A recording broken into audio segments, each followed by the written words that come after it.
तुम्हारे पति कैसे हैं, निष्ठुर है कि भले मानुस है?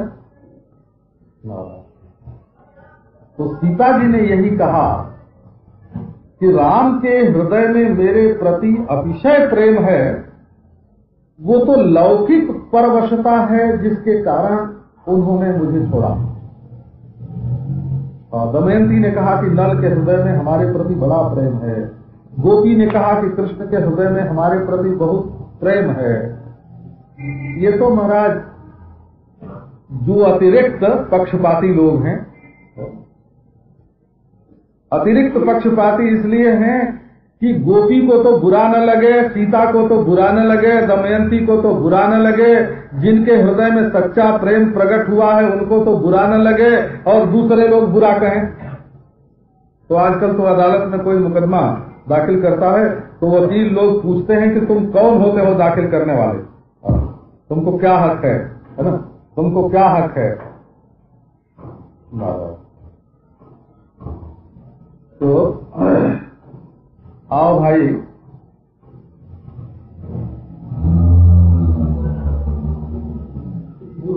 कथा में लोग ऐसे स्थिर हो जाते हैं, इनका आसन ऐसा जम जाता है कि फिर उसको तोड़ने का इनका मन ही नहीं होता है। आंख से भले एक दूसरे की ओर देख लें, एक दूसरे को छू लें, बात भी कर लें, लेकिन ये कहो कि जरा तो अपनी चौकी आगे बढ़ाओ, है ना, तो नारायण कहो आलस करते।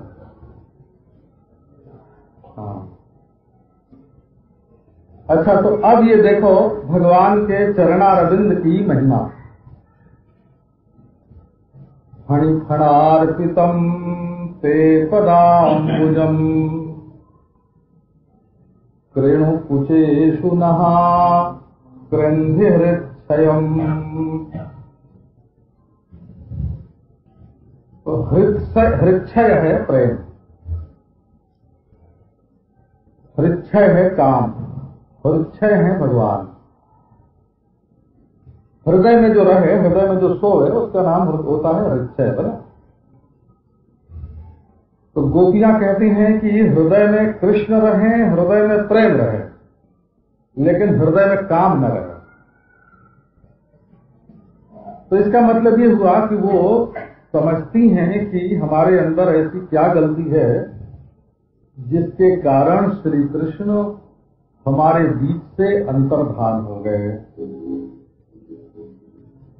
बोले क्या गलती है भाई?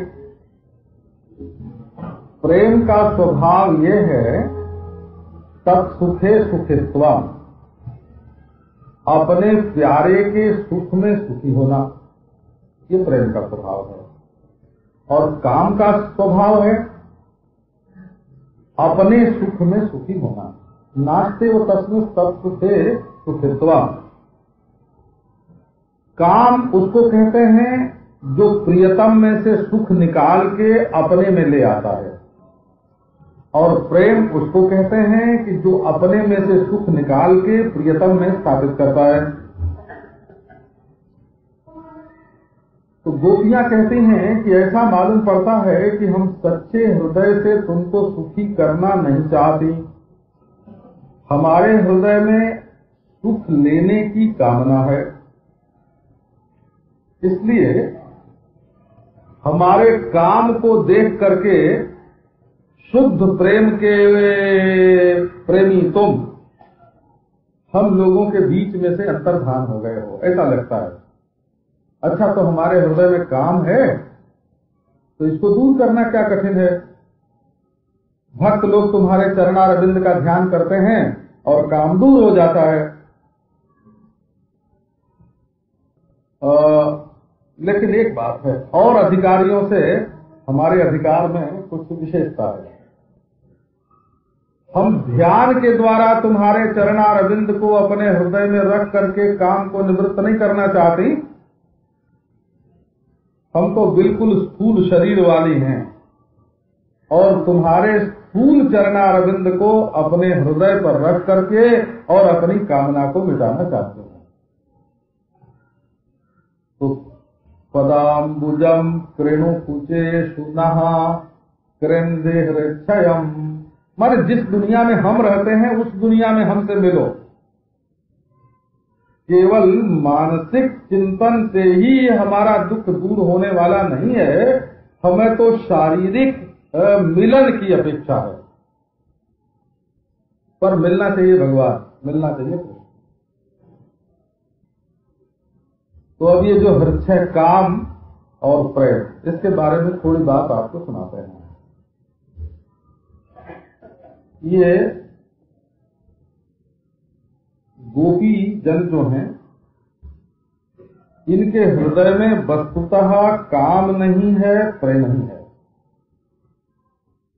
प्रेमैव गोपरामाणाम काम इत्यगमत प्रथाम इत्युद्धवादयोप्येनम वांछन्ति भगवत प्रियाः। गोपियों का जो प्रेम है वही संसार में काम के नाम से विख्यात हुआ। इसीलिए उद्धव आदि जो बड़े बड़े भगवत परायण, भगवत तत्व ज्ञानी महापुरुष हैं, वो भी चाहते हैं कि गोपियों जैसा प्रेम हमें प्राप्त हो। भागवत में तो आया है, वांछन्ति जन भवदीयो मुनयो वयंच किम ब्रह्म जन्मभिः अनंत कथा रसस्य। ब्रह्मा होने में कोई फायदा नहीं है, हमें तो श्री कृष्ण का प्रेम, श्री कृष्ण का प्रेम चाहिए। नारायण, तो प्रेम में बड़ा रस है, वो तो अमृत है, और काम जो है वो विष है। क्योंकि काम जलाता है और प्रेम अमृत बना देता है, प्रेम अमर बना देता है। तो गोपियां कहती हैं कि हमारे हृदय में आकर के काम छुपा हुआ है। जैसे कोई पहाड़ों का तो बनावे, पहाड़ों की तो चहारदीवारी, और भीतर बड़ी भारी गुफा हो, और उसमें जाने का दरवाजा कोई आसपास न हो, सुरंग हो बड़ी दूर पर। जरा हृदय को देखो ना, अपने हृदय, है ना। तो गोपी का जो हृदय है वो नारायण कहो पहाड़ का तो दुर्ग है, और दरवाजा कहीं नहीं है हृदय के आसपास, और आने जाने के लिए सुरंग जो है वो भी आंख की कान की बड़ी दूर है। और ये काम रूप जो शत्रु है वो जा करके वहां हृदय के भीतर छिपा हुआ है। तो गोपियां कहती हैं कि यदि शत्रु को मारना हो, वश में करना हो, तो पहले जो उसका दुर्ग है, उसको किला, उसका किला है वही तोड़ना चाहिए। तो तुम अपने चरणारविंद को हमारे वक्षस्थल पर मारो। कृणु कुचेषु न क्रंदि हृच्छयम, और इसके भीतर बैठा हुआ जो किले में छिपा हुआ जो दुश्मन है, ये काम ये नष्ट हो जाएगा। आप मन ही मन अगर ये ध्यान करें कि श्री कृष्ण का जो चरणारविंद है वो हमारे हृदय पर है, तो काम नहीं आवेगा। कृष्ण का बेटा है काम, बोला तो बाप के सामने आने में थोड़ा सकुचाता है। भक्त लोग तो काम को नारायण कहो ललकार देते हैं। ये दुनिया लोग जिस काम के चक्कर में नाचते फिरते हैं ना, भक्त लोग उसको ललकारते हैं। रे कंदर्प, भर्तृहरि का वचन है, रे कंदर्प करम कदर्थयसि किम कोदंड टंकारवही। अरे वो काम तू क्यों अपने हाथ को गंदा करता है धनुष बाण चढ़ा करके। ललकार के फिर कहा तो तुमको मालूम नहीं है, आखिरी पद जो है ना उसमें, चेतस चुंबित चंद्रचूड चरण ध्यानामृतम वर्तते। हमारा जो चित्त है वो चुंबित चंद्रचूड चरण ध्यानामृतम, चंद्रचूड भगवान शंकर के चरणारविंद का जो ध्यानामृत है ना, उसका चुंबन कर रहा है मेरा चित्त। क्यों तू अपना हाथ गंदा कर रहा है काम। भक्त लोग ललकार देते हैं हो। तो ये जो भगवान के चरणारविंद है ना, बात ये है कि ये जो काम है इसके पास कोई बाण नहीं, कोई धनुष नहीं। ये तो पुष्प धनवा बोलते हैं ना, फूलों की धनुष है और फूलों का बाण। तो इसके ऊपर अगर कोई लोहे का बाण चलावे और लोहे का धनुष धारण करे तो वो युद्ध भूमि में अन्यायी हो जाएगा ना। जिसके पास फूल का धनुष बाण, उसके ऊपर लोहे का धनुष धारण करके और लोहे का बाण चलाया जाए तो ये उचित कैसे होगा।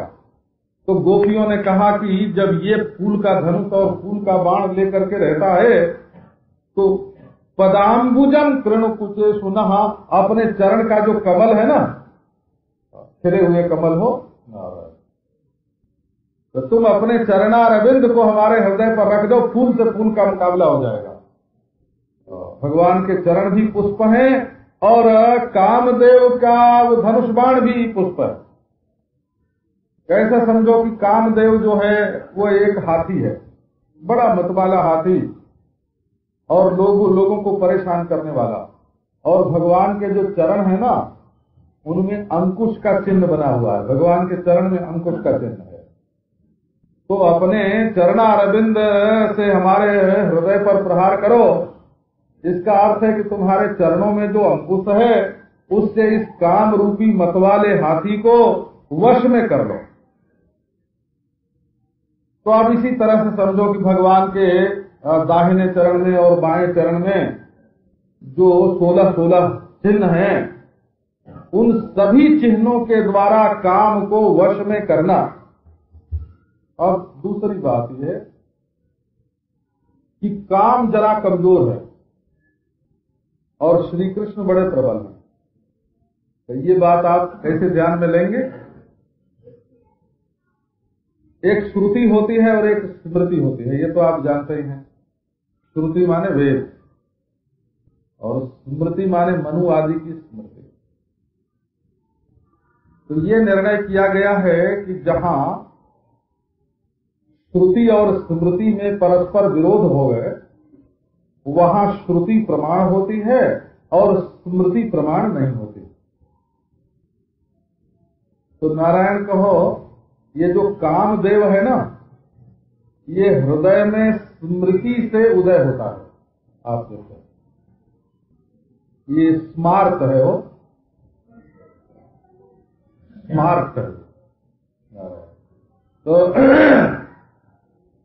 काम जो याद करो, किसी के रूप की याद करो, किसी के भोग की याद करो, है ना, किसी की श्रृंगार प्रधान रहने की याद करो, तो स्मरण से काम का उदय होता है।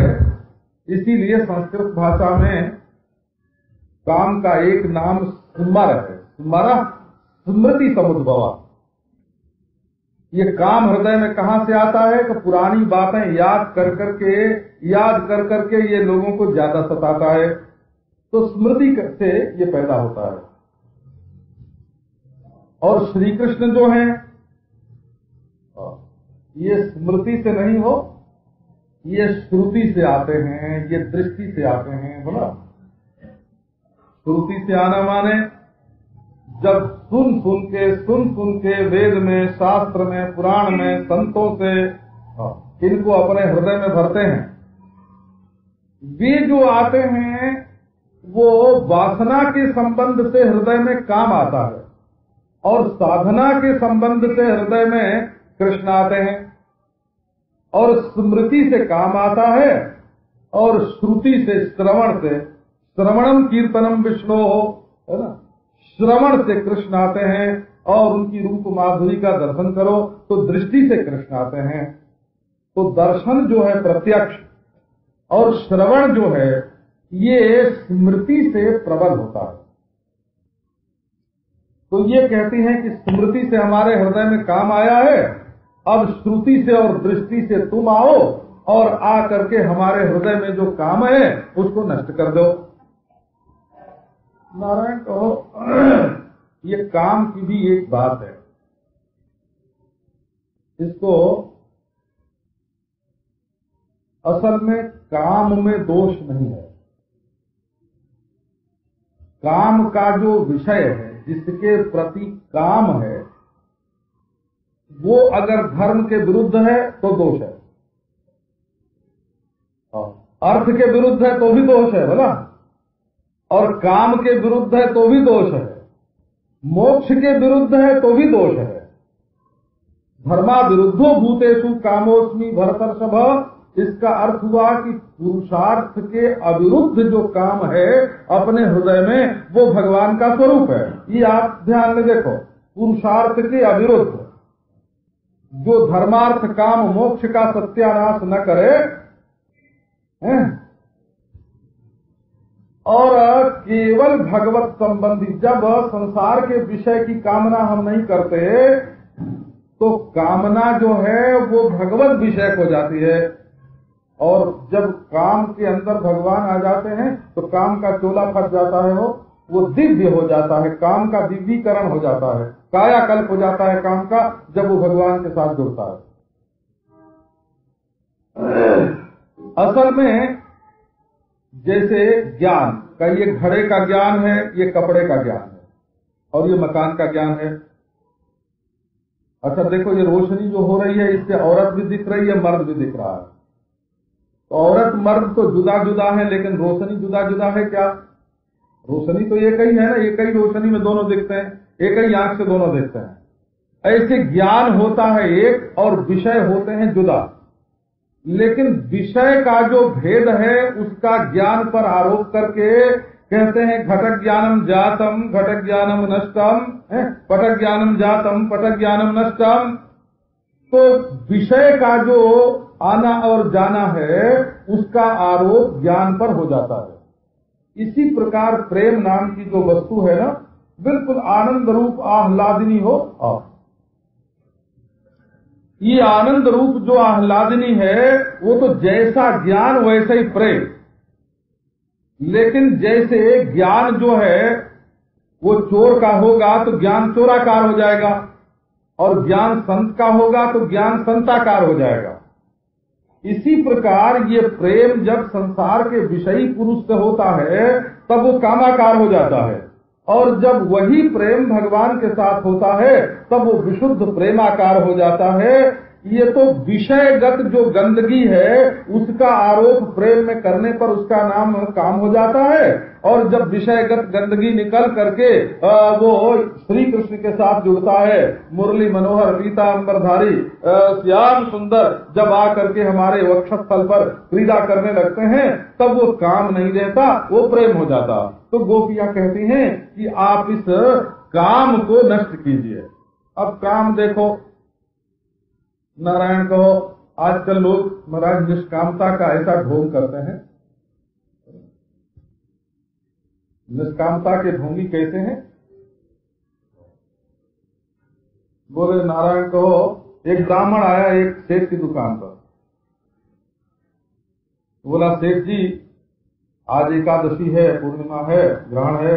नारायण कहो, आज दान करने से बड़ा पुण्य होता है, स्वर्ग मिलता है। सेठ जी बोले कि बाबा हमको स्वर्ग नहीं चाहिए, हम तो निष्काम लोग हैं, हम बड़े बड़े महात्माओं का सत्संग करते हैं, कोई मामूली थोड़े ही हैं, हम तो बिल्कुल निष्काम हैं, हमको स्वर्ग चाहिए नहीं, इसलिए हम दान नहीं करेंगे। बोला जाओ बात यहाँ से, ना हम एकादशी मानते न पूर्णिमा मानते, हमारे लिए कोई फर्क नहीं है। एकादशी पूर्णिमा में रोज है ना, रोज भगवान का दिन है और सब जगह भगवान है, ये दान करके हमको क्या कोई स्वर्ग लेना है? इतने में महाराज एक आदमी आया बाजार का, वो बोले सेठ जी अगर तुम हमें 5,000 रुपया दे दो तो ऐसा परमिट तुमको दिलाएं कि तुमको 5 लाख की आमदनी हो जाए। तो सेठ जी कहेंगे हाँ भाई ये सौदा तो बहुत बढ़िया है, लो 5,000 है ना, हमें तो 5 लाख की आमदनी करवा दो। अब बोले अब तुम्हारी निष्कामता सेठ जी का, वो तो निष्काम तो है ही है ना, निष्काम भाव से इनके घर में बच्चे भी होंगे, निष्काम भाव से ब्लैक भी करेंगे, निष्काम भाव से घूस भी देंगे, निष्काम भाव से पैसा भी इकट्ठा करेंगे नारायण, और जब धर्म का नाम काम आवेगा तो कहेंगे हम तो निष्काम है, हम धर्म का आयोग करेंगे। तो ये खुद धोखे में है। भला लोभ, वो राम के गुलाम नहीं है, वे लोभ के गुलाम हैं। वे राम के गुलाम नहीं हैं, वो काम के गुलाम हैं, है ना। जहां पैसा मिलना होए वहां तो सकाम, और जहां धर्म मिलना होए, पुण्य मिलना होए तो वहां निष्काम। ये उल्टी निष्कामता है। वो आपने सुना होगा ना, नारायण को एक सेठ ने आके महात्मा के पास प्रणाम किया। तो महात्मा जी ने पूछा कि भाई क्यों प्रणाम करते हो? बोले महाराज आप बड़े त्यागी हैं। कहा था त्यागी को प्रणाम किया जाता है? हाँ। बोले हाँ महाराज, जो जितना बड़ा त्यागी होए वो उतना ही प्रणाम करने योग्य होता है। बोले कि अच्छा सेठ जी खड़े रहो, मैं तुमको साष्टांग प्रणाम करता हूँ। बोले अरे महाराज ये क्या? बोले तुम हमसे बड़े त्यागी हो। तो कैसे? कब मैंने तो ईश्वर के लिए संसार छोड़ा, मेरा त्याग बहुत छोटा है, और तुमने तो संसार के लिए इतने बड़े ईश्वर को छोड़ रखा है ना? तो हमसे ज्यादा त्यागी तो तुम हो, हम तुमको प्रणाम करते हैं, तुम्हारे त्याग को धन्य है। तो ये महाराज निष्कामता है ना, संसारी लोगों के हाथ में पड़ करके निष्कामता कलुषित हो जाती है। तो निष्कामता की भी निंदा होती है। कई एक श्रीमती जी हैं, देखो अब जरा प्रेम की बात सुनाता हूं। एक श्रीमती जी हैं, वो उनका ब्याह हुआ है किसी के साथ, तभी तो श्रीमती है ना, श्रीमान उनके हैं। तो वो अपने पति के साथ निष्काम भाव से रहती हैं, उनसे कभी साड़ी नहीं मांगती हैं, है ना, उनसे कभी घर के लिए पैसा नहीं मांगती हैं। कोई कहे कि अपने पति देव तो मुझसे ले लो ना, तो बोले मैं तो उनसे निष्काम प्रेम करती हूँ, मेरा उनसे निष्काम प्रेम है। तो बोले घर में जब जरूरत पड़ती है तब कैसे करती हो भाई? तो बोले वो पड़ोसी पुरुष है ना, उससे जाके मांग के ले आती है। इसका नाम निष्कामता हुआ, है ना? अपने पति से निष्काम और पराये पुरुष से सकाम। तो अब निष्कामता का ढोंग पहचानना चाहिए। जो संसार की तो कामना रखते हैं और भगवान के सामने निष्काम बनने की है ना कोशिश करते हैं वो। अरे बाबा, यदि भगवान तुम्हारे पति हैं, तुम्हारे मित्र हैं, सुदामा कृष्ण के पास मांगने न जाता, शाल्व के पास अगर मांगने चला जाता, जरासंध के पास मांगने चला जाता, तो इसमें क्या कोई कृष्ण की इज्जत कोई बढ़ती? कि उनके जो भगत हैं, है ना, नौकरी करे तुम्हारे घर में और पैसा मांगने जाए दूसरे के घर में कि हमारे मालिक तो हमको 5 रुपया नहीं देते हैं, तुम उधार दे दो, तो वो नौकर बेइज्जत करता है ना। तो निष्कामता की बात को भी अकलमंदी से समझना पड़ता है। तो असल में निष्कामता वो है, अपने प्राण प्यारे श्याम सुंदर भगवान श्री कृष्ण को छोड़ करके दूसरे के प्रति कामना न होए, ये निष्कामता का अर्थ है। निष्कामता का ये अर्थ नहीं है कि राधा कृष्ण को न चाहें और कृष्ण राधा को न चाहें। श्याम सुंदर कहें कि भैया मैं तुमसे निष्काम हूँ, मैं तुम्हारा दूध नहीं पीऊंगा। नारायण को फिर बोले बकरी का दूध पियाऊंगा। ये निष्कामता हुई, है ना? ये तो जसोदा मैया का तिरस्कार हुआ, ये निष्कामता का कहां से हुई, है ना? बोले जसोदा मैया बोली कि बेटा मैं तुमसे कोई काम करने को नहीं कहती, तुम खड़ाऊ मत लाओ, बाट मत लाओ, क्योंकि मैं तुमसे बिल्कुल निष्काम हूँ। कल आना होगा तब किससे कहोगे कि मैं नंद बाबा से कह दूंगी कि ले आओ। नारायण, इसका नाम निष्कामता नहीं होता है। तो निष्कामता को समझना चाहिए। मैंने सुना महाराज की क्या नाम है, अपने हिंदुस्तान से कोई सज्जन विलायत गए, तो वहां किसी लड़की का प्रेम उनसे हो गया। हो जाता है ना, अक्सर लोग जाते हैं, बैरिस्टर बनने गए, लाए संग में, है ना, तितली सी उड़ती फिरे ये में नेमन प्रेम, है ना? तो प्रेम हो गया लड़की का।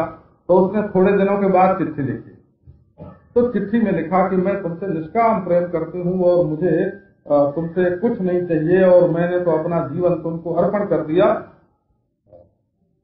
चिट्ठी लिखने के बाद उसने लिखा कि ये चिट्ठी पाते ही हमको इतना रुपया, है ना, भेज देना। ये बात हमको लिखनी तो नहीं चाहिए थी और मैं लिखना नहीं चाहती, लेकिन अब ये चिट्ठी डाक में पड़ गई है ना, इसलिए इसको वापस करने का कोई तरीका नहीं है। तो ये महाराज, ये निष्काम लोग जो हैं, निष्काम तब जहां तक संबंध दृढ़ नहीं है। जैसे एक अपरिचित आदमी से जाके कोई चीज मांगना, ये दूसरी बात है। और अपने पिता से, अपनी माता से, अपने पति से, अपनी पत्नी से, अपने पुत्र से कोई चीज मांग लेना दूसरी चीज है। आप समझो। तो ऐसी जिनका भगवान से संबंध नहीं है नारायण का, या जो भगवान के पास नहीं पहुंचे, या जो उनके निकट नहीं गए हो, अभी अपना रोज जमाना चाहते हैं। कोई नौकरी करने आया, बोले महाराज हम कम से कम तनख्वाह में आपका काम कर देंगे, तो ये चाहता है कि एक बार हमको आश्रय मिल जाए, नौकरी मिल जाए। अपने को बड़ा निष्काम दिखा रहा है। जब उसकी नौकरी लग जाएगी, जान पहचान दृढ़ हो जाएगी, तब वो एक दिन बताएगा हमारी लड़की की शादी करनी है ना, हमारे घर में ये काम है, हमारे घर में वो काम है, वो ले लेगा फिर। तो भगवान के सामने भी निष्कामता कब तक चलती है? कि जब तक भगवान से दूरी रहती है। आप लोग ये बात, ये ब्रज के प्रेम की बात मैं कर रहा हूँ, ये क्या नाम अयोध्या का प्रेम नहीं है बोला, ये अयोध्या का नहीं है। अयोध्या में तो अगर रामचंद्र भगवान के पास कोई मांगने के लिए चला जाए तो वो कहते हैं कि अच्छा भाई एक बार आ गए तो आ गए, अब आइंदा आने का काम नहीं है बोला। यही जाचत जाचकता जरी जाए, जो जारत जोर जहां नहीं गए। एक बार जो जाचक सकल अजाचक की है, मांगने एक बार गया, फिर दूसरे से या उनसे कभी मांगने की जरूरत नहीं, सब कुछ दे दिया। लेकिन ये कृष्ण जो है महाराज, ये कोई राजा महाराजा तो है नहीं, ये तो है ग्वाला बोला। ये थोड़ा थोड़ा देता है बोला। ये कहता है कि रोज आओ हमारे पास, शाम को भी आओ, सुबह को भी आओ, दोपहर को भी आओ। बोले एक ही बार क्यों नहीं दे देते? बोले एक बार लेना हो तो लक्ष्मीपति नारायण के पास जाओ, अयोध्याधिपति राम के पास जाओ, है ना। हम तो बूंद ही बूंद देने वाले हैं, क्योंकि हम ग्वाले हैं बोला। दोनों समय दूध हमारे घर से ले जाओ, हम दोनों समय गाय दूधते हैं, दोनों समय हमारे घर से दूध ले जाओ, एक दिन ले करके इकट्ठा नहीं करना। तो ये प्रेम की जो माया है, प्रेम की जो लीला है, वो बिल्कुल न्यारी है। तो देखो ये बात कैसे समझाई गई इसमें। भगवान के चरणारविंद कैसे हैं कि चाहे तुम ये भाव करो कि हमारे हृदय पर बाहर रखे हैं, या ये भाव करो कि हमारे हृदय में भीतर हैं, जब तक चरणारविंद का ध्यान रहेगा तब तक तुम्हारे हृदय में संसार के विषय की कामना नहीं आवेगी। तो इसीलिए बताया कृंध हृच्छयम। अब दूसरी बात कही कि फणिफणार्पितम का अर्थ है दोष निवर्तकम। कालिय नाग के अंदर जो विष था, दोष था, उसको इन्होंने दूर कर दिया। और श्री निकेतनम का अर्थ है सकल सौभाग्य भाजन, और तृणचरानुगम का अर्थ है सुगम, माने गायों के पीछे पीछे चलने वाला सुगम है। और प्रणत देहि नाम पाप कर्षणम, जो अभिमान छोड़ करके बाबा आवे तो उसके सारे पाप वो मिटा देता है। असल में भगवान की दृष्टि में पाप दिखता ही नहीं है। ये हमारे भगवान के सामने तौबा करने की कोई जरूरत नहीं होती, कान पकड़ के तौबा करे, है ना, ऐसा हमारे भगवान के सामने करने की जरूरत नहीं होती। वो तो बोलते हैं कि परमात्मा की दृष्टि में सब परमात्मा है, महात्मा की दृष्टि में सब महात्मा है ना, पापी की दृष्टि में सब पापी है। जो जहाँ कुर्सी लगा के बैठा होता है उसको अपने सरीखे ही ये संसार, अपने सरीखे ये संसार दिखता है। तो दूसरे को समझना बहुत मुश्किल नहीं है ना। जब दूसरा कोई वर्णन करने लगता है कि ये ऐसा है, ये ऐसा है, ये ऐसा है, तो ये मत समझना कि वो दूसरे का वर्णन कर रहा है, यही समझना कि वो अपना ही वर्णन कर रहा है। उसमें स्त्रीलिंग पुल्लिंग बना करके, है ना, और उसको वर्तमान भूत और भविष्य की जो क्रियाएं हैं उनको सुधार करके जरा उसको उसी की ओर से जोड़ दो, है ना। जब कोई बोले वो दुष्ट है तो उसका अर्थ होता है मैं दुष्ट हूँ। पापी सर्वत्र पापमाशंकते, क्योंकि जिसके हृदय में पाप होता है अपनी नजर से आदमी दुनिया को देखता है। अपनी नजर में जो दृष्टि में जो रंग चढ़ा हुआ है, नारायण कहो, है ना, वो अपना ही वर्णन करता है कि मैं ऐसा हूँ, मैं ऐसा हूँ। वो खुद करेगा 1000 चोरी और उसको छिपा लेगा, और दूसरा करे 1 चोरी तो उसको दुनिया में जाहिर कर देगा। ये पापी सर्वत्र पाप माशंकते। असल में कोई भी मनुष्य दूसरे का वर्णन नहीं करता, वो अपना ही वर्णन करता है। आत्मा अभिव्यक्ति होती है, ये आत्म विलास होता है, आत्म प्रदर्शनी होती है, आत्मा की नुमाइश होती है। ये अपने को ही आदमी बोलता है। हमारे साईं थे वृंदावन में, वो बोले महाराज व्याख्यान तो हम बहुत सुनते हैं, कोई बड़ी ऊंची आवाज में बोलता है, कोई गा के बोलता है, कोई लच्छेदार भाषा बोलता है, कोई बड़ी ऊंची ऊंची युक्तियां देता है, कोई बड़े रोचक पदार्थ बोलता है। तो कथा वार्ता तो सुनने को बहुत मिलती है और सुनते हैं, तो हम ये नहीं देखते हैं कि ये क्या बोल रहा है, हम ये देखते हैं कि ये कहाँ बैठ के बोल रहा है। बोला ये कहाँ बैठ के, इसकी चौकी कहाँ है, इसका आसन कहाँ है। ये खुद परमात्मा में बैठ के सबको परमात्मा देख रहा है? स्वयं ब्रह्म होके सबको ब्रह्म देख रहा है ना। स्वयं दोषी होके सबको दोषी देख रहा है, स्वयं गुणी होके सबको गुणी देख रहा है। ये कहाँ बैठ करके दुनिया को देख रहा है, इसका आसन कहाँ है, इसकी चौकी कहाँ है। अगर ये बात समझ में आ गई और मालूम पड़ गया हाँ भाई ये तो ब्रह्म में ही बैठ के बोल रहा है। वो कहते थे कि ये उड़िया बाबा जी महाराज है ना, ये जब बोलते हैं ब्रह्म दृष्टि से ही बोलते हैं। उनकी वाणी में प्रतिक्षण ब्रह्म की ही अभिव्यक्ति होती है। वहां दोष नहीं, वहां गुण नहीं, वहां अपना नहीं, वहां अपना पराया नहीं।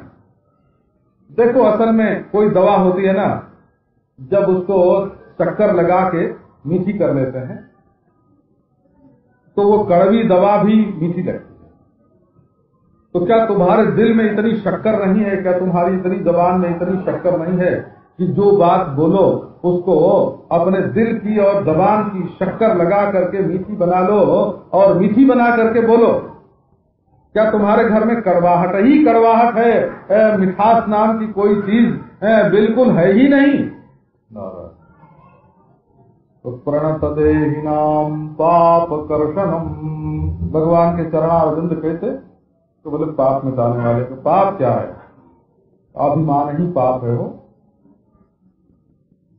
जब आदमी अपने को सर्वज्ञ मानने लगता है कि हम जो सोचते हैं वो बिल्कुल ठीक है, हम जो बोलते हैं वो बिल्कुल ठीक है ना। स्वामी विवेकानंद जी ने एक जगह कहा कि जब आदमी ऐसा समझे कि संसार के संबंध में जो हमारा ज्ञान है उसमें संशोधन की कहीं गुंजाइश नहीं है, तो समझना कि वो अज्ञानी है। संसार के संबंध में जो हमारी जानकारी है उसमें अब कुछ बदलावट करने की जरूरत नहीं है, बिल्कुल ठीक ठीक है, पूरी पूरी है, तो समझना कि बस बस अब अज्ञानी है, ये अब अज्ञान हो गया। जो ज्ञानी पुरुष होता है वो संसार के संबंध में नारायण कहो बुद्धिमान की बुद्धि प्रतिक्षण विकसित होती रहती है, और ब्रह्म और आत्मा का जो बोध है वो तो एक रस है ना, वो तो परमार्थ है ना, वो तो व्यावहारिक अव्यवहार्य है, अव्यवहार्य उसको शास्त्र में बोलते हैं। बोले कि अरे गोपियों, तुम ऐसा क्यों चाहती हो कि मैं तुम्हारे वक्षस्थल पर अपना चरणारविंद रख दूं? तो बोले कि वीर मधुदया गिरा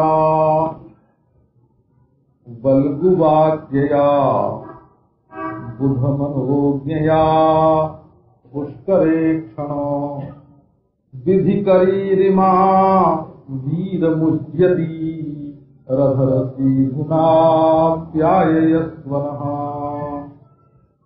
तो पहले उल्टा मतलब इसका सुनाता हूँ। उल्टा सुलटा वो तो जो मीठी चीज होती है ना वो सीधे भी मीठी होती है। वो कहते हैं ना कि शक्कर का लड्डू, घी का लड्डू टेढ़ा भला, हमारे गांव में कहावत है, घी का लड्डू टेढ़ा भला है। तो घी ना टेढ़ा हो चाहे सीधा हो। तो गोपियों की बात, वो बोले कि श्री कृष्ण तुमने पहले हम लोगों को पागल बना दिया। कृष्ण ने पूछा ऐसा क्यों चाहती हो तुम कि हम तुम्हारे सिर पर हाथ रखें, तुम्हारे सामने है ना मुस्कुराएं और तुम्हें तुम्हारे हृदय पर अपना चरण रखें।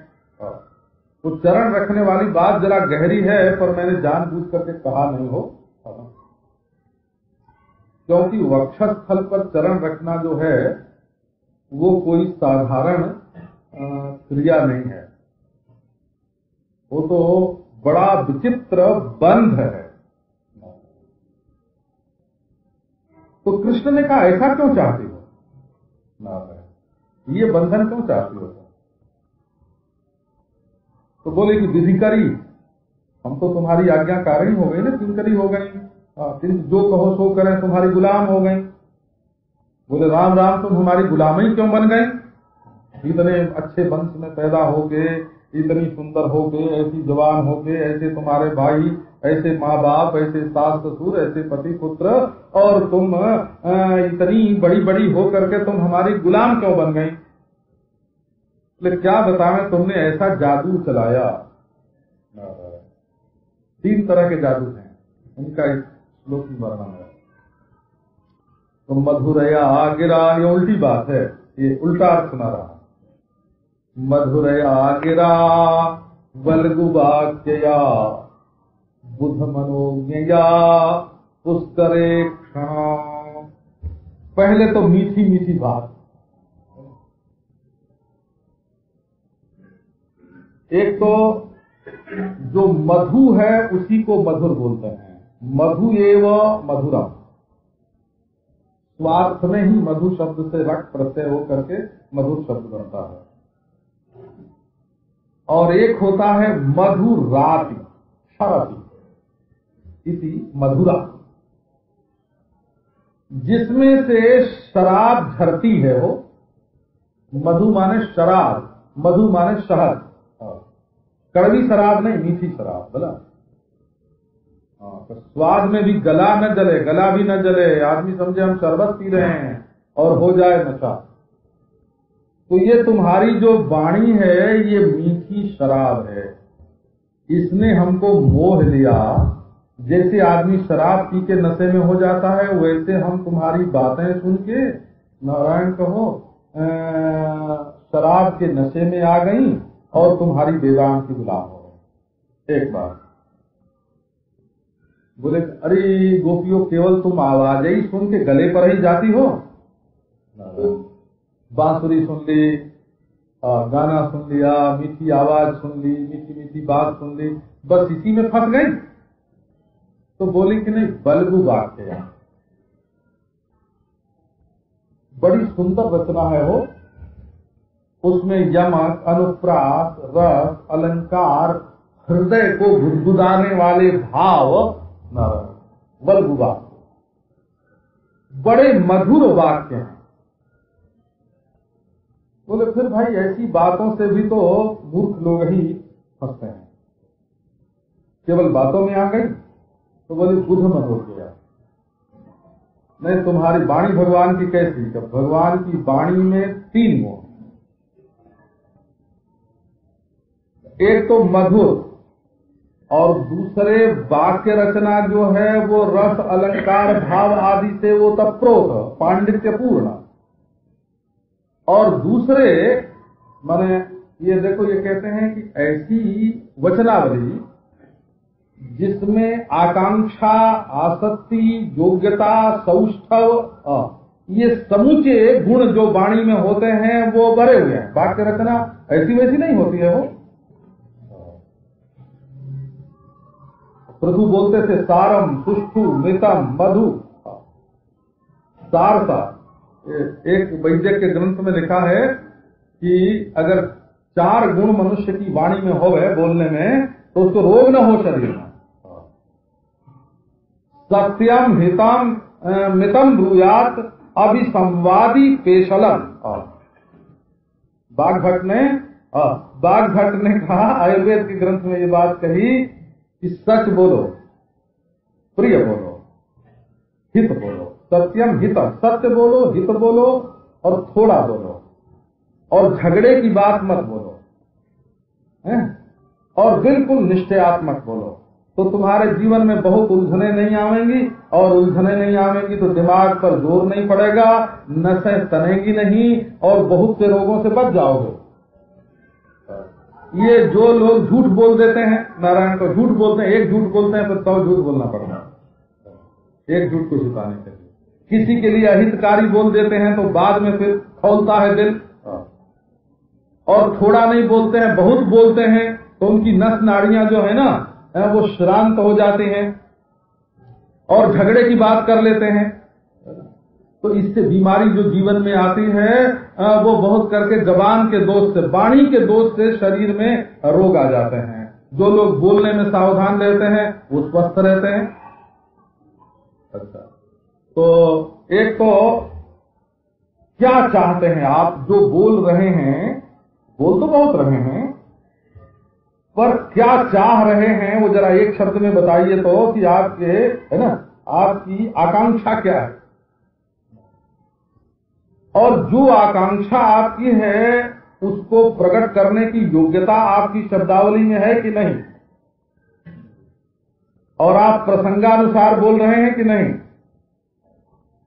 मरने और खाने के समय मरने की चर्चा करने लगे, है ना।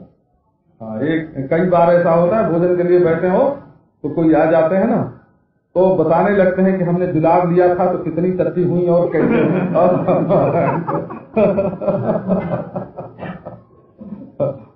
नारायण को।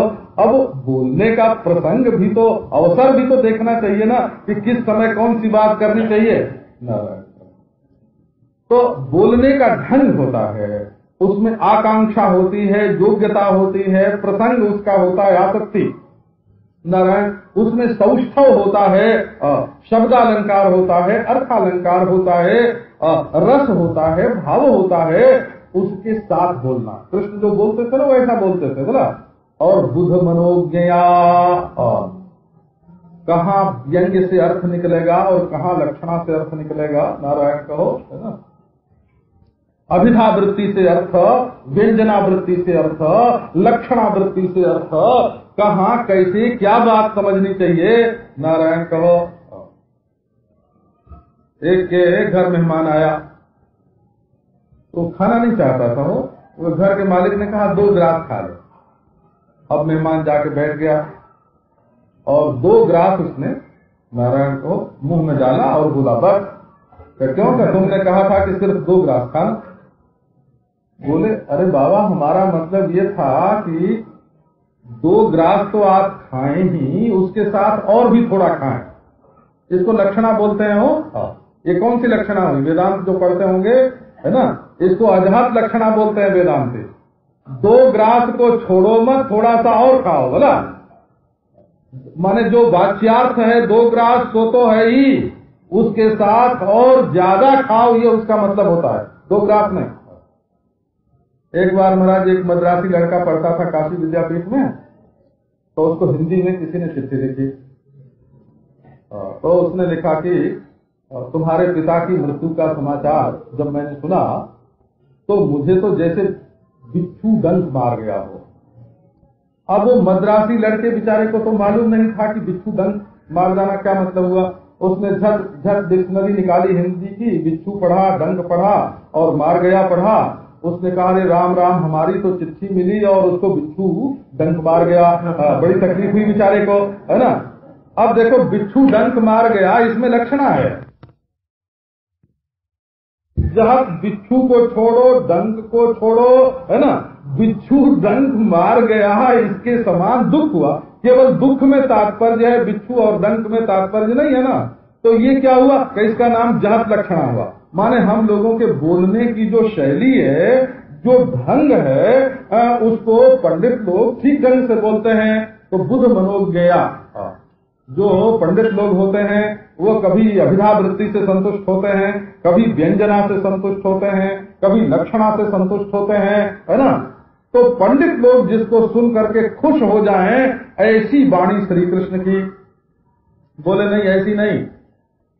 मधुरया गिरा वल्गु वाक्यया, निकालो ना तब देखो पता लगे। अबुध मनोज्ञया, है ना बाबा नारायण को, न तो तुम्हारी वाणी में वाक्य रचना अच्छी और न तो वो पंडितों को अच्छी लगे, बस केवल कान में शराब उड़ेल करके और हम लोगों को बेहोश कर दिया और बेहोश करके वेदांत का गुलाम बना लिया। इसीलिए तो हम बेचारी जंगल जंगल मारी मारी तुम्हारे लिए भटक रही हैं, है ना। 3 चीज चाहिए, पुष्करेक्षण और मधुरया गिरा और अधर सिंधुना प्यायस्वना। जिस कारण से रोग हुआ है वो कारण दूर होना चाहिए। तो एक तो तुम्हारी आवाज इस समय सुनने को नहीं मिलती है तो वो सुनने को चाहिए, और तुम्हारी पुष्करेक्षण कमल के समान जो आंखें हैं वो देखने को नहीं मिल रही हैं, वो चाहिए देखने को, और तीसरे का अधरामृत चाहिए। ये 3 बात गोपियों को चाहिए। माने जिसके बिना हम बेहोश हो रही हैं वो चीज चाहिए। तो द्रष्टव्याः, वक्तव्याः, आप्यायितव्याश्च। गोपियां कहती हैं कि 3 व्यवहार तुम्हें हमारे साथ करना पड़ेगा। तो ये हमारी ओर देखो, पुष्करेक्षण, ये कमल के समान। ये जो गीत है इसका पहले सीधा साधा अर्थ ध्यान रखा। हे पुष्करेक्षण, हे वीर।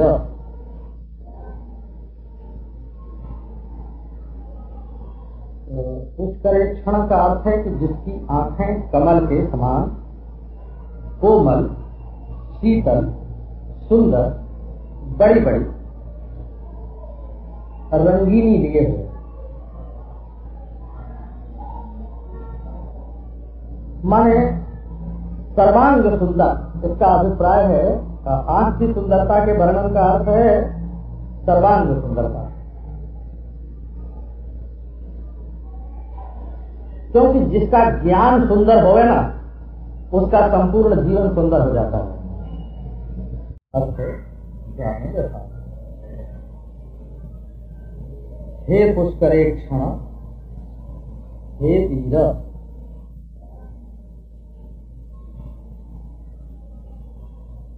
पुष्करेक्षण का अर्थ है कि जिसकी आंखें कमल के समान कोमल, शीतल, सुंदर, बड़ी बड़ी, रंगीनी लिए हुए। माने सर्वांग सुंदर। इसका अभिप्राय है, आंख की सुंदरता के वर्णन का अर्थ है सर्वांग सुंदरता। क्योंकि जिसका ज्ञान सुंदर होवे ना उसका संपूर्ण जीवन सुंदर हो जाता है। और ये शरीर में ज्ञान का प्रतीक जो है वो आंख है। जिसकी जानकारी शुद्ध है उसका जीवन शुद्ध है। जिसकी आंख सुंदर है उसको सब सुंदर ही दिखता है। ये देखो, कई लोग होते हैं ना तो अपने को तो बड़ा सुंदर मानते हैं पर दूसरे को कुरूप। सबे गंवारी गांव की गई आप सुन ले। एक घर में नई बहू आई, बिहारी का दोहा है, तो गांव भर की गंवारी उसका मुंह देखने के लिए आए। तो मुकुर कपोलन पेट, उसका जो कपोल था ना वो शीशे की तरह था, बड़ा चमकदार। तो जो गंवारी देखे उसको तो अपना ही मुंह उसके चेहरे में दिखे तो बोले इसमें क्या रखा है, हमारी तरीके तो है।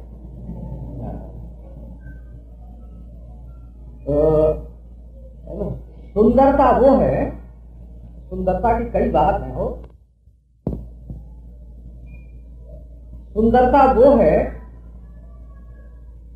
जिसको देख करके मन में वासना का नहीं शांति का उदय होता है। ये हमारी पुरानी परिभाषा है ना। राम सी तन की परछाई, जगमगाती मणि खंभन माही। सीताराम दोनों विवाह के समय भावत दे रहे हैं। सिय राम कल भावरी देही, उपमा कही न जाति विधि के हैं। वर्णन करते हैं कि मनहु मदन राम सिय तन की परछाही, जगमगाती मणि खंभन माही। मणियों के खंभे बने हैं और उसमें सीताराम दोनों की परछाई पड़ते हैं। तो परछाई कैसी है कि मनहु मदन रति धरि बहु रूपा, देखहि राम विवाह अनुपा। सीताराम तो है बिंब, तो बिंब के साथ तो रति और काम की उपमा नहीं दी, प्रतिबिंब के साथ दी। परछाई कौन है? रति और काम है। लेकिन वो इतने सकुचते हैं, सीताराम के सामने आने में इतना संकोच है उनके मन में है कि प्रगटत दुरत बहोरी बहोरी, दरस लालसा सकुचन थोरी, प्रगटत दुरत बहोरी बहोरी। वो सीताराम जब सामने आते हैं तब वो छिप जाते हैं, जब दूसरी तरफ जाते हैं तब उसकी परछाई दिखने लगती है। माने जहाँ सीताराम का सौंदर्य आंखों के सामने है वहाँ रति और काम नहीं है। सुंदरता कहाँ सुंदर करई, छवि के दीप सिखा जन करई। जैसे एक छवि का सुंदरता का एक गृह है और उसमें दिए की लौ प्रज्वलित हो रही है, ऐसी सुंदरता। सुंदरता कहाँ सुंदर करई, सुंदरता को भी सुंदर बनाने वाले।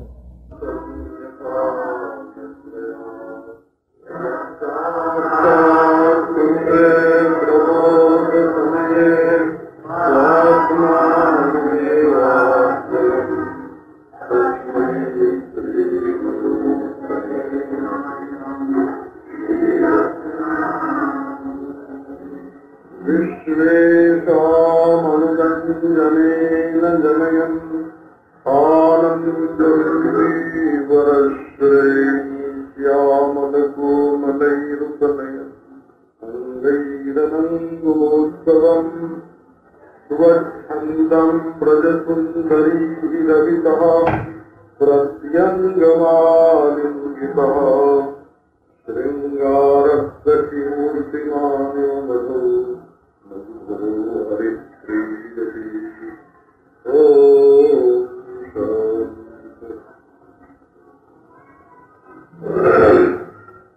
मधुरया गिरा वल्गुवाद्यया गुणमनोज्ञया पुष्करेषां विधिकरीरिमा वीरमुदीयति रघरति पुनास्याय।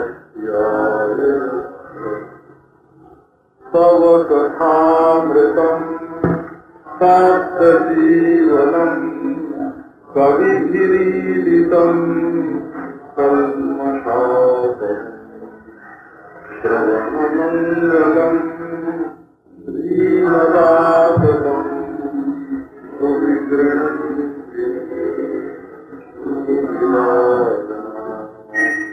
प्रहसितम् प्रिय प्रेमवीक्षणम् विहरणम् च ते ज्ञानमङ्गलम् रहसि संस्कृतो यादृशः पुरतनो मनः शोभयन्ति।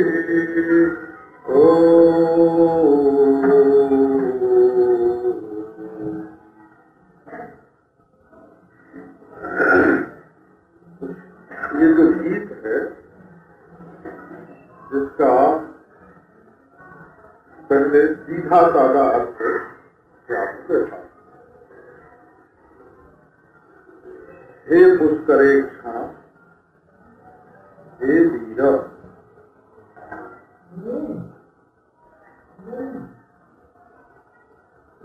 पुष्करेक्षण का अर्थ है कि जिसकी आंखें कमल के समान कोमल, शीतल, सुंदर, बड़ी बड़ी,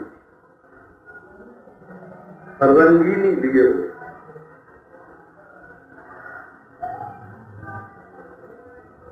माने सर्वांग सुंदर, इसका अभिप्राय है आंख की सुंदरता के वर्णन का अर्थ है सर्वांग सुंदरता।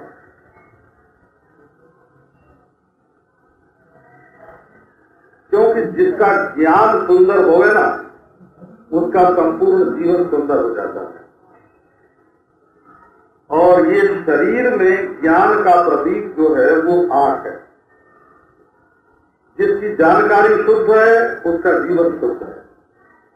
जिसकी आंख सुंदर है उसको सब सुंदर ही दिखता है। ये देखो, कई लोग होते हैं ना, तो अपने को तो बड़ा सुंदर मानते हैं पर दूसरे को गुरु। सबे गंवारी गांव की गई आप सुन ले। एक घर में नई बहू आई, बिहारी का दुआ है ये, तो गांव भर की गंवारी उसका मुंह देखने के लिए आए। तो मुकुर कपोलन पे उसका जो कपोल था ना, वो शीशे की तरह था, बड़ा चमकदार। तो जो गंवारी देखे उसको तो अपने ही मुंह उसके चेहरे में दिखे, तो बोले इसमें क्या रखा है, हमारी तरीके तो है। तो सुंदरता वो है, सुंदरता की कई बात है वो। सुंदरता वो है जिसको देख करके मन में वासना का नहीं, शांति का उदय होता है। ये हमारी पुरानी परिभाषा है ना। राम सी तल की परछाई, जगमगाती मणि खंभन माही। सीताराम दोनों विवाह के समय भावर दे रहे हैं।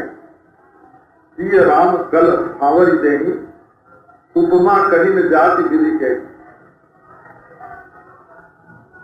तो वर्णन करते हैं कि मनहु मदन राम सिय तल की परछाई, जगमगाती मणि खंभन माही। मणियों के खंभे बने हैं और उसमें सीताराम दोनों की परछाई पड़ते हैं। तो परछाई कहती है कि मनहु मदनवती धरि बहु रूपा, देख ही राम विवाह अनुपा। सीताराम तो है बिंब, तो बिंब के साथ तो रति और काम की उपमा नहीं दी, प्रतिबिंब के साथ दी। परछाई कौन है? रति और काम।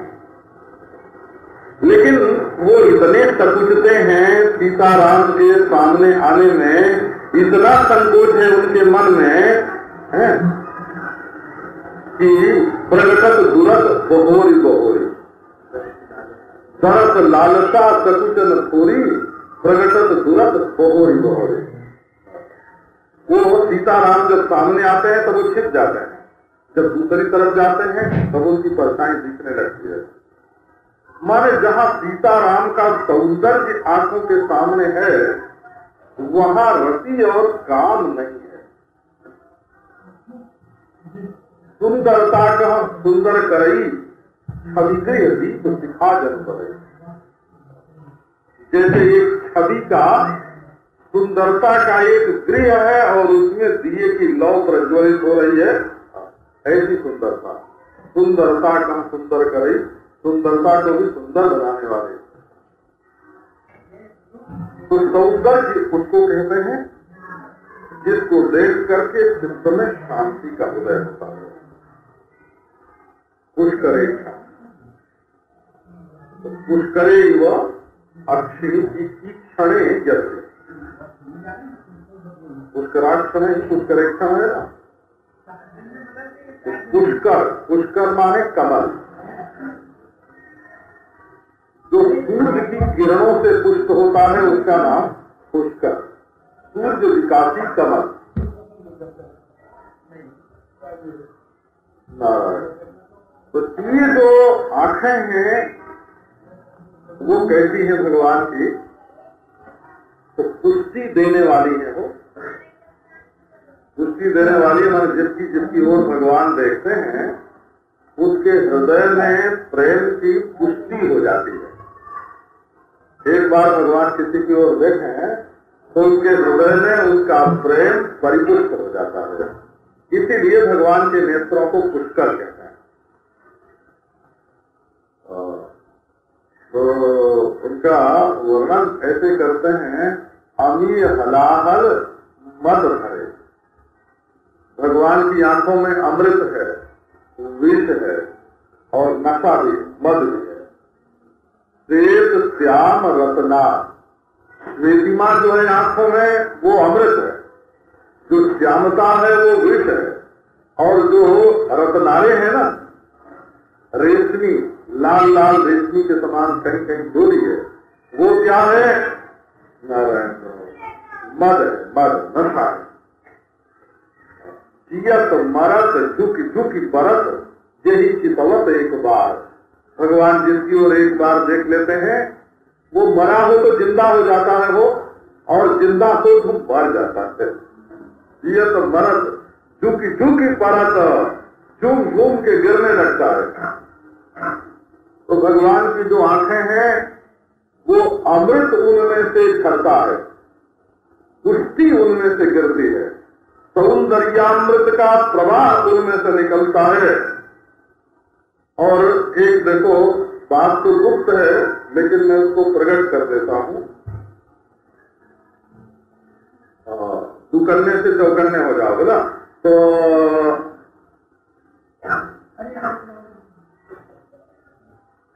वो बात ये है कि अगर आपका ख्याल न लगता हो तो भगवान की आंख से आप आंख ध्यान में मिलावें, जहां आंख से आंख मिली और ध्यान लगा, भगवान की भी पलकें गिरती, उनकी चितवन में भी बात बना है, उनकी पुतली भी भूलती है, और वो बड़े प्यार से आपको बुला रहे हैं। देखो आपका ध्यान लग जाएगा। गोपियां तो कहती हैं कि लाज लगाम न मानही, नैना मुंह बस नाए, ये मुंह जोर सुरंग लो, ऐसे तो हूँ चली जाए। जैसे कोई मुंह जोर घोड़ा होवे और लगाम भी लगी होवे, खींचो उधर मत जाओ, तो ऐसा तो हूँ चली जाए, खींचते रहो फिर भी घोड़ा उधर को बढ़ जाता है। वैसे ये महाराज जो आंखें हैं, ये लाज लगाम न मानही, लाज का लगाम नहीं मानती। ये नैना जो है ये मेरे भक्त में नहीं है, ये तो लाज लगाम न मानही, नैना मुंह बस नाए, ये मुंह जोर तुरंग लो, ऐसे तो हूँ चली जाए। तो नैना रे जिस चोर बताओ, पूर्वास ने गाया है, नैना रे, हे नैनो, हे आंखो, नैना रे जित चोर बताओ, तुम ही रहत भवन रखवारे, बाके वीर कहाओ। घर के भेदी कहे द्वार पर दिन ही घर लुटवाओ, नारायण मुनि बस तुम चाहिए लेने हार दिखाओ, नैना रे चित चोर बताओ। चित्त के रत्न की चोरी हो गई। तो जब आंखें कृष्ण की आंखों से मिलती हैं तो प्रेम को पुष्टि मिलती है। तो एक तो आंखों से चितवन से प्रेम की वर्षा करते हैं, वो बड़ी बड़ी सर्वांग सुंदरता को सूचित करने वाले नेत्र, और दूसरी भगवान की वाणी। तो वाणी जो है वो कहती है, ऐसा वर्णन आया है कि श्री कृष्ण भगवान जब बोलते थे ना, उनकी जो बड़ी बड़ी आंखें हैं वो कुछ ऊपर को उठ जाती थी। वो परिया चिता मृतरसानी, पदार्थ भंगी बलगुनी, बलगित विशाल विलोचनानी। कृष्ण करुणामृत में भगवान के बोलने का वर्णन आया है। तो बोले कि अमृत रस से एक एक शब्द को पहले तर करते हैं, से पर्याचित उनकी वाणी होती है। जैसे रसगुल्ले को है ना चाशनी में तर कर देते हैं, वैसे अपने शब्द रूपी रसगुल्ले को वो मधु की चाशनी में बिल्कुल तर कर करके बोलते हैं। मधुरया गिरा, मधुर आती, वो तो बोलने से मालूम पड़ जाता है। कि इसके भीतर कड़वाहट भरी है, तो शब्द में स्वाद आता है ना। ये देखो लोगों के घर में हम लोग कभी भोजन करने जाते हैं ना, तो बहुत झूठ बोलते हैं। अब हम लोग पहचान जाते हैं उसको, जैसे हमारे घर में लहसुन नहीं आता, हमारे घर में प्याज नहीं आता, हमारे घर में ये नहीं होता, लेकिन महाराज कहीं ना कहीं तो उसकी गंध आई जाती है ना। मधुर है आ गिरा, तो जब ये दिल में से वो निकलता है ना, ये बात निकलती है, तो कितना भी छिपाओ, अगर दिल में कड़वा भरा होगा तो जबान में कड़वा आ जाएगा, और दिल में मीठा भरा होगा तो जबान में मीठा आ जाएगा। तो भगवान की वाणी कैसी, बोले मधुरया, आनंद रूपिणी है वो। भगवान सच्चिदानंद रूप है और उनकी वाणी भी सच्चिदानंद रूप है। मधुरया गिरा, तो अपनी आंखों से प्रेम की वर्षा करते हैं और अपनी वाणी में से आनंद देते हैं, वो मधुरया। एक एक शब्द जब कान में उड़ेलते हैं ना, तो वो शहद में, मधु में, शराब में, शराबोर जो उनके शब्द हैं, वो कानों के रास्ते सीधे दिल में पहुंच जाते हैं। मधुरया गिरा वल्लुवाक्यया, और फिर शब्दार्थ की रचना जो है कैसी, पर्यादिता रसानी पदार्थ भंगी बलगुनी, और अपने दिल को जाहिर करने के लिए जो ढंग है ना, अरे ढंग में ही तो सारा रंग है, जितना रंग है बात तो वही कही जाती है ना।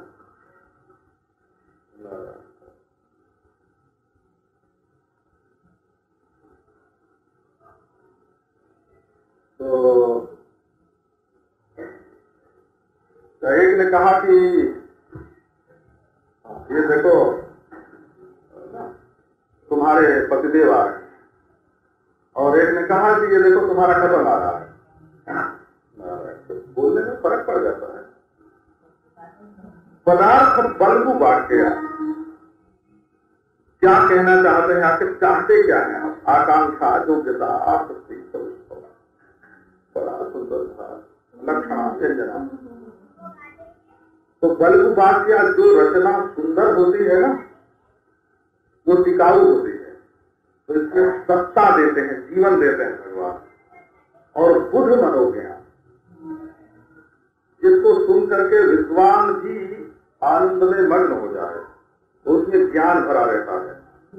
तो भगवान स्वयं सच्चिदानंद है और उनकी वाणी में भी आनंद, सत्ता और ज्ञान भरपूर है। ऐसी है भगवान की वो वाणी। अब गोपियां कहती है, एक तो सौंदर्य का वर्णन किया और दूसरे वाणी का।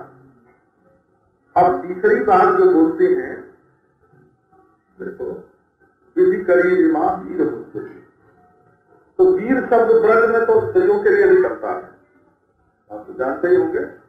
वहां एक गोपी दूसरी गोपी को अगर संबोधन करे तो हरि वीर, हरि भटो ऐसे करके बोलते हैं।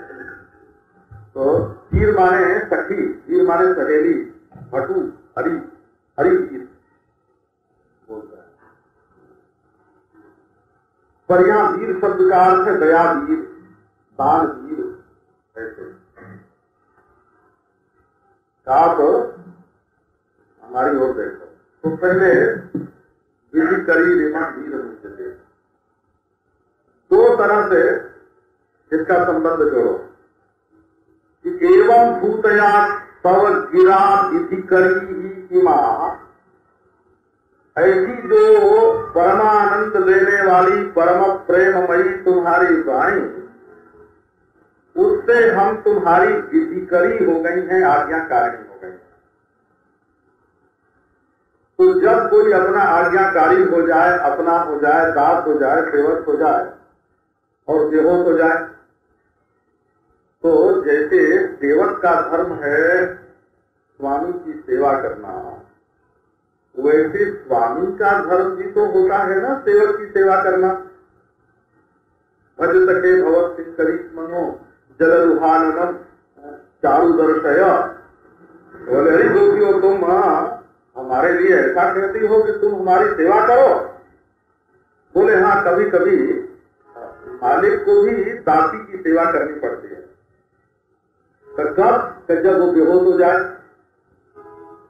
तो हम मोह में पड़ गई हैं, मोह में पड़ गई हैं माने बेहोश हो गई हैं, तो तुम हमारी सेवा करो। ये हम लोगों ने बिल्कुल ठीक कहा। अच्छा, अब दूसरी बात देखो कि मधुरया गिरा बलगुबाक्यया बुधमनोज्ञया मुह्यति विकिमा।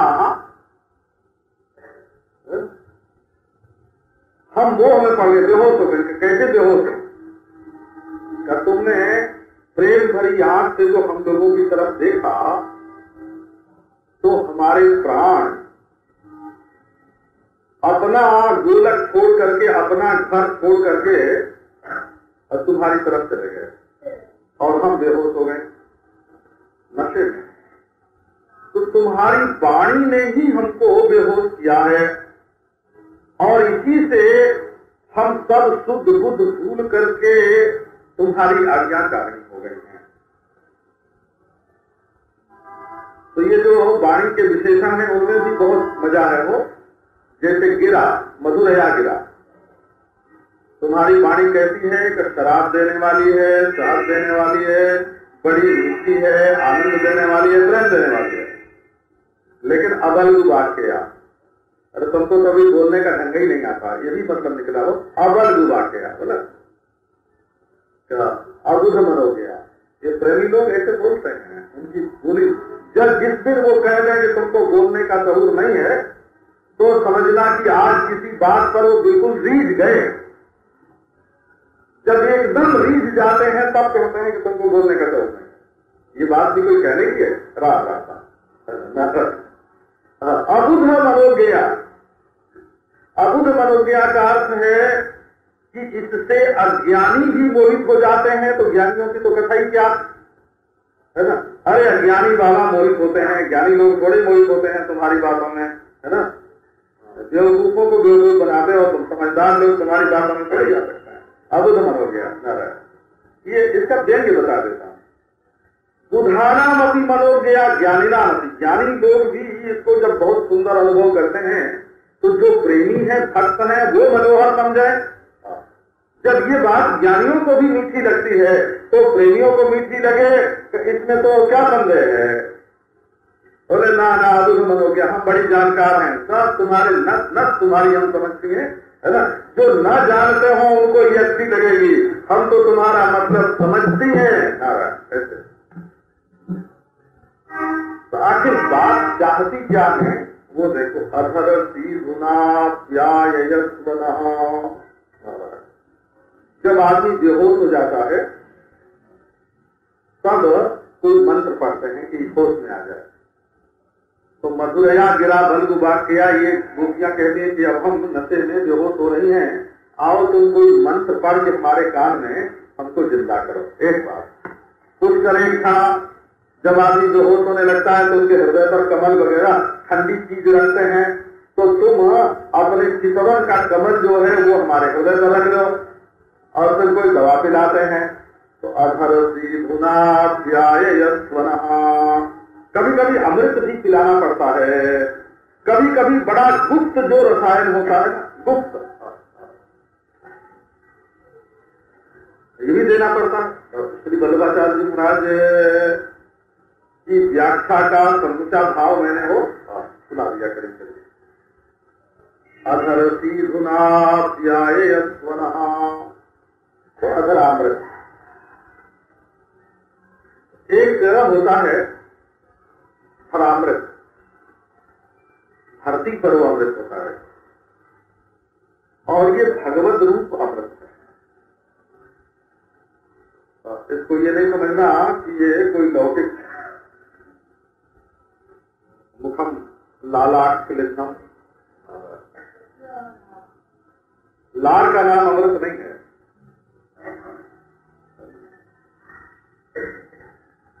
लार का नाम अमृत नहीं है। वो तो मुंह का जो लार होता है उसका नाम अमृत नहीं है।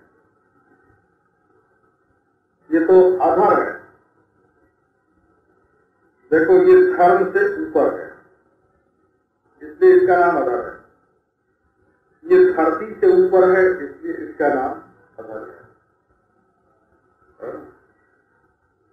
ये बिल्कुल स्वर्गीय अमृत से भी श्रेष्ठ है। तो ये दवा हमको पिलाओ, तो कुछ पिलाओ, कुछ लेप करो और कुछ मंत्र पढ़ो। ये 3 बात करने से ये जो हमारी बेहोशी है वो दूर हो सकती है। और इसमें उदारता करो, कंजूसी से काम नहीं चलेगा, इसके लिए चीज संबोधन है। अब देखो आपको सब कथामृतम कथामृतम सप्त जीवनम कविरीरितम कल्मषापहम श्रवणमंगलम श्रीमदाततम गृह्णन्ति ते भूरिदा जनाः। ओम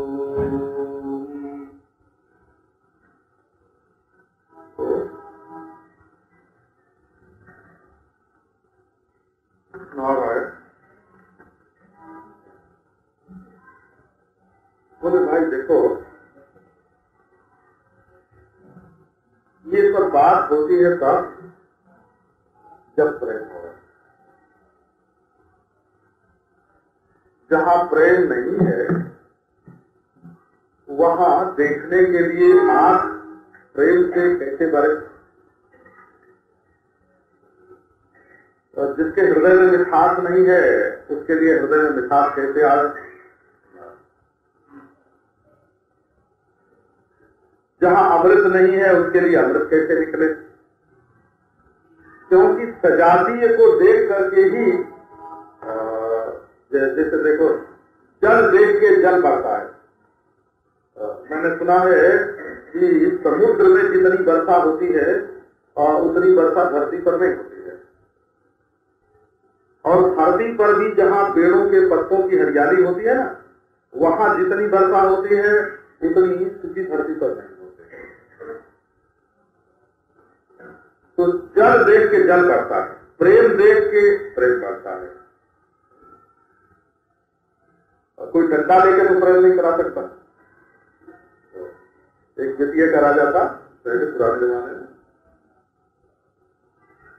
तो उसने 5-7 जनों को कैद कर रखा था। स्वतंत्र थे ना ये लोग, अंग्रेजों के जमाने में जेल में डाल दिया कि तुम्हें हमसे प्रेम करना पड़ेगा और रोज अपने सामने हाजिर करवावे और लेके कोड़ा तैयार कर तुमको हमसे प्रेम करना पड़ेगा। अब भला बताओ कहीं कूड़ा मार के प्रेम कराया जाता है? तो अच्छा बोले भाई सुख देख करके प्रेम आ गया। तो नारायण सुख देख के दया आती है, सुख देख के प्रेम नहीं आता। प्रेम खींचने का तरीका है प्रेम, मीठा करने का तरीका है मिठास। तो कृष्ण ने कहा कि गोपियों तुम प्रेम की बात तो बहुत करती हो। अब देखो फिर गोपी के मन में कृष्ण प्रकट हुए और बोले कि तुम प्रेम की बात तो बहुत करती हो, लेकिन प्रेम का एक लक्षण तुम्हारे अंदर नहीं दिखता है।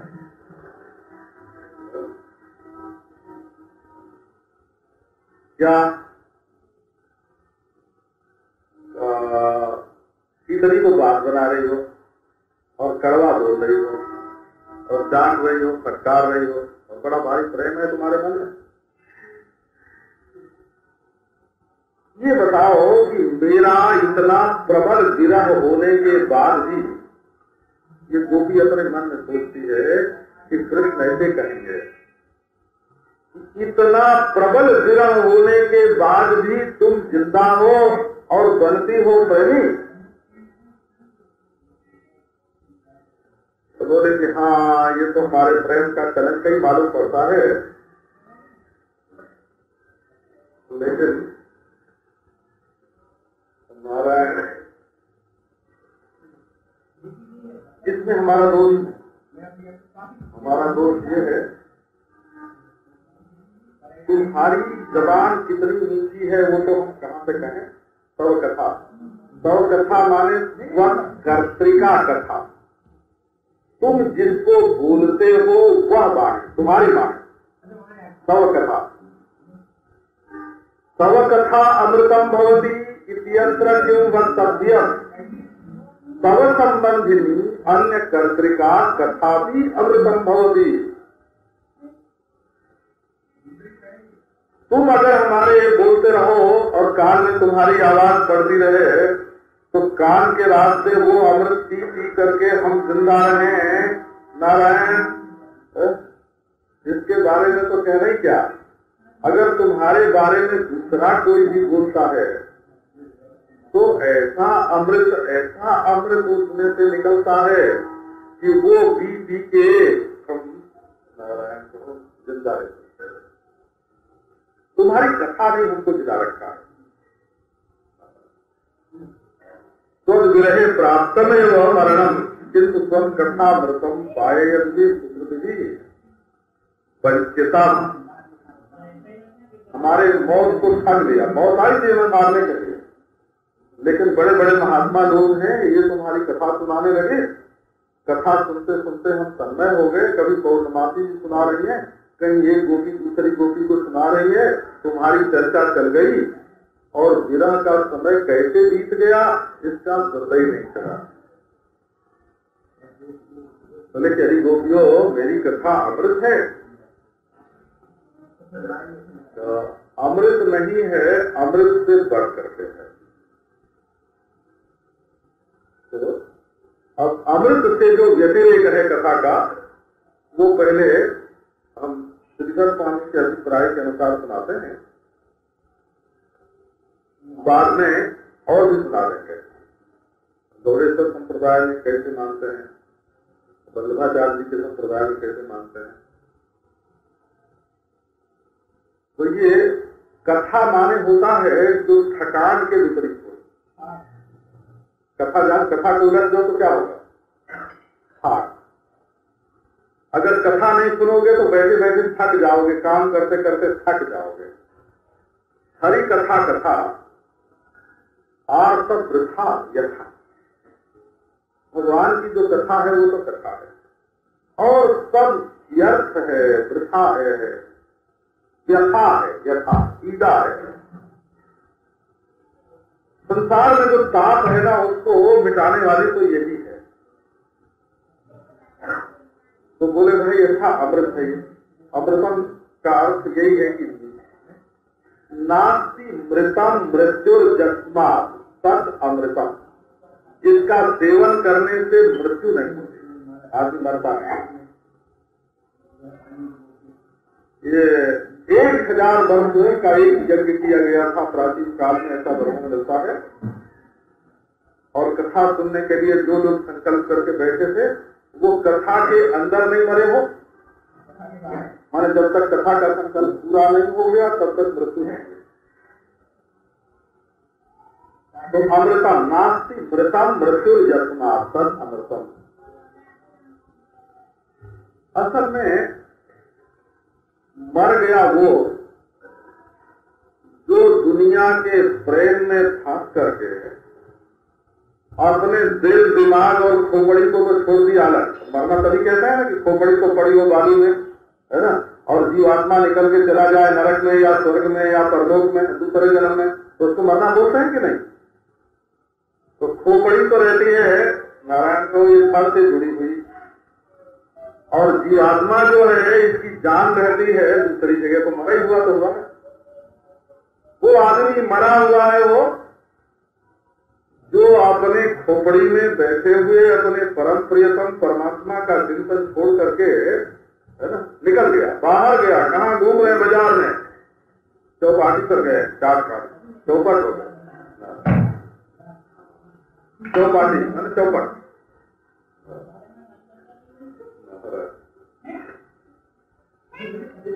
तो यही मृत्यु है। तो इससे बचाती है कथा। तो प्रेमी लोग कथा सुन सुन के प्रियतम की लीला में, उनके रूप में, उनके गुण में, उनके सौंदर्य में मगन हो जाते हैं, ये उनका जीवन है। अरे देखो भाई, जुआ में तुम्हारा समय बीत जाता है कभी, गप फांकने में, अमेरिका रूस की चिंता करने में आजकल मनुष्य का जितना दिमाग खराब होता है ना, सारा समय बर्बाद हो जाता है, करना कुछ नहीं। कहते जाओ भाई तुम यही कर। एक मैंने पढ़ा था, एक पति पत्नी में एक दिन संवाद हुआ, एक मित्र में संवाद हुआ। तो मित्र ने पूछा, कहो मित्र, तुम्हारे घर में लड़ाई झगड़ा नहीं होता है, बड़े प्रेम से तुम लोग रहते हो, इसका क्या कारण है? तो उन्होंने कहा, भाई हम लोगों ने बंटवारा कर लिया है कि किस विषय में किसकी चले। तो कुछ विषय ऐसे हैं जिसमें पत्नी की चलती है और कुछ विषय घर में ऐसे हैं जिसमें हमारी चलती है। तो बोले, क्या कैसे बंटवारा किया, हमको भी तो बताओ, तो हमारे घर में भी झगड़ा ना हो। बोले, हम लोगों ने बंटवारा ऐसा किया है कि जो रुपये पैसे का मामला है, बजट है ना, कैसे पैसा घर में खर्च किया जाए, है ना, बच्चे को कैसे पढ़ाया जाए, कपड़े कैसे बनवाए जाए, है ना, पलंग कैसा रहे, मकान कैसा रहे, कब घर में आवे, कब जाए, तो ये सारा विभाग तो हमारे जो होम गवर्नेंस है ना, हाँ, उसके हाथ में है। कब बोला, भाई तुम्हारे हाथ में क्या विभाग है? बोले, विदेश विभाग हमारे हाथ में है। रूस और अमेरिका में लड़ाई होनी चाहिए कि दोस्ती होनी चाहिए, ये निर्णय मैं करता हूँ, है ना।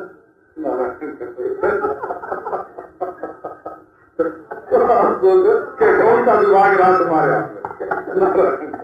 इसका मतलब ये हुआ कि श्रीमान जी जो है वो बिल्कुल ठंडन पाल किया, है ना। तो आजकल के लोगों का जो दिमाग है ना, जॉनसन को क्या करना चाहिए और खुशदेव को क्या करना चाहिए, खुशदेव को क्या करना चाहिए, इसका निर्णय करने में मनुष्य की बुद्धि जो है वो ये भूल जाती है कि हमको क्या करना चाहिए, है ना। अपना कर्तव्य भूल जाता है दूसरे का कर्तव्य सोचने में। तो मनुष्य का दिमाग बिल्कुल खराब हो रहा है। इसी का नाम मृत्यु है। प्रमादम वही मृत्यु हम ब्रवीमी, मैं प्रमाद को मृत्यु कहता हूँ। नवई मृत्यु व्याघ्रवास्ति जंतून, मौत को बाघ की तरह आकर के लोगों को नहीं खाता, है ना, वो प्रमाद बन करके आता है। और आदमी अपने घर को भूलकर, है ना, अपने दिल को भूलकर, दिमाग को भूलकर, शरीर को भूल करके जब दूसरे के बारे में सोचने लगता है, नारायण को मृत्यु हो गई। तो इस मृत्यु से बचाने वाली चीज कोई है तो उसका नाम कथा है ना। कैसे कब वो मनुष्य के बिखरे हुए दिमाग को एक सहज, शीतल, कोमल, सरस, अमृतमय सरोवर के तट पर ले आती है, दुनिया में से समेट करके अपने हृदय में जो परमानंद गंध, पूर्णि मनोहर, श्याम सुंदर, यशोदानंदन, सच्चिदानंद घन, है ना, प्रत्यक्ष चैतन्य अभिन्न हो, अपने स्वरूप भूत परमात्मा जो बैठे उनमें ला के ये कथा बैठा देती है। इसलिए ये अमृत है, अमृत। अब देखो, नारायण कहो ये अमृत से श्रेष्ठ है, स्वर्ग की अमृत से श्रेष्ठ है, भगवत अमृत है, भागवत अमृत है। कैसे बोले? सत्य जीवन। अब देखो, सप्त लोग जो हैं सताए हुए, जैसे कोई लू में से, धूप में से आवे, आग के सामने से आवे, सूर्य के ताप में से आवे, गर्मा गर्म, और उसको ठंडा ठंडा जल मिल जाए पीने के लिए, अरे भाई जी है, वो आनंद मिलता है। शहर के लोग तो पानी नहीं पीते हैं ना, वो तो क्या नाम है, बोतल, है ना,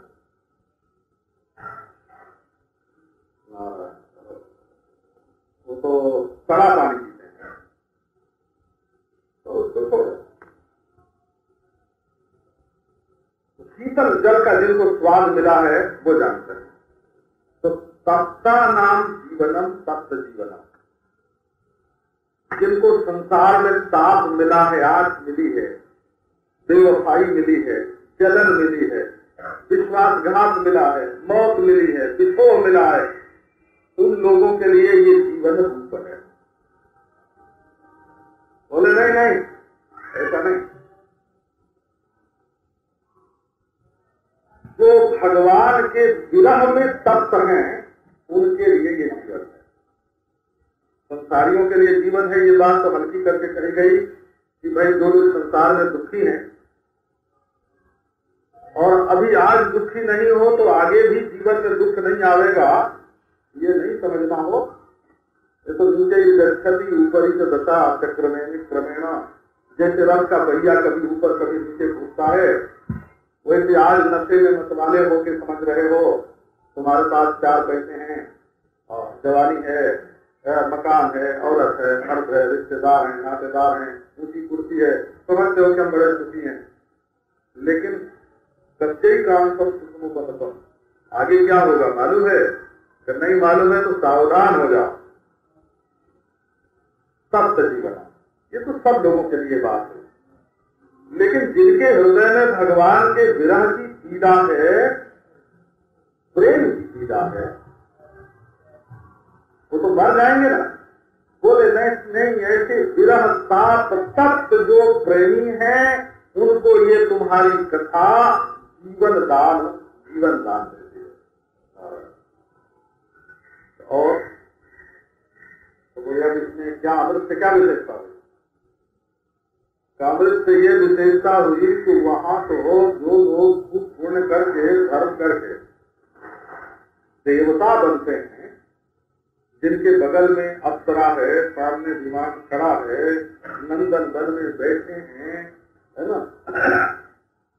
मजे वाले जो लोग हैं, उनको वो अमृत पीने के लिए मिलता है। और ये तो आग में जो संसार की आग में घुलते हुए जीव हैं, उनको जीवन दान करता है वो अमृत। अमीरों का अमृत हो, अमरों का अमृत, अमीरों का अमृत, अमेरिका का अमृत, ऐसे वो तो एक ही चीज है ना। अमर शब्द जो संस्कृत का है वो अमीर बन गया, इधर उर्दू फारसी में जाके अमीर बन गया। और अमेरिका तो अमीर उमरा जो है तो उनके काम की चीज हो रही है, गरीबों के भी काम की है ना। सप्त जीवनम आओ कवि जीवितम, अमृत से एक दूसरी विशेषता सुनो। कवि जीवितम, एक अनुभवी पुरुष का कहना है, भागवत ध्रुव बोलता है, या निर्वृतिस्तनुभृताम तव पाद पद्मध्यानाद भवज्जन कथा श्रवणेन वास्यात् सा ब्रह्मणि स्वमहिमन्यति नात्माभूतो किंत्वन्तकासि दुरितात् पतताम् विमानात्। तुम्हारे भक्त के मुख से तुम्हारी कथा सुनने को मिले, सुनाने वाला भक्त हो, प्रेमी अगर अपने प्रियतम का वर्णन करे, दुनियादार क्या मालूम, दूसरे को तो मालूम भी नहीं होता, सुनी सुनाई बात कर उठते हैं। एक आदमी कहते हैं भगवान का चरित्र क्यों, और किसका चरित्र, तुम्हारा?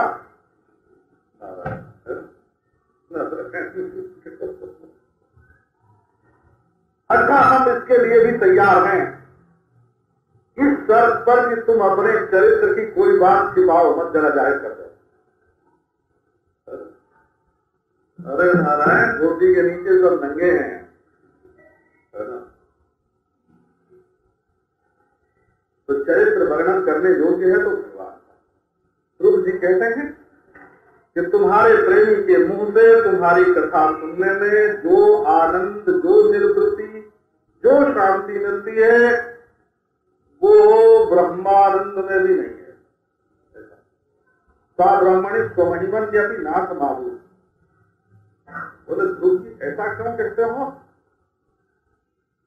वो निष्क्रिय आनंद है और ये सक्रिय है। हंसते हैं, बोलते हैं, चलते हैं, खेलते हैं। तो कभी भी जीविता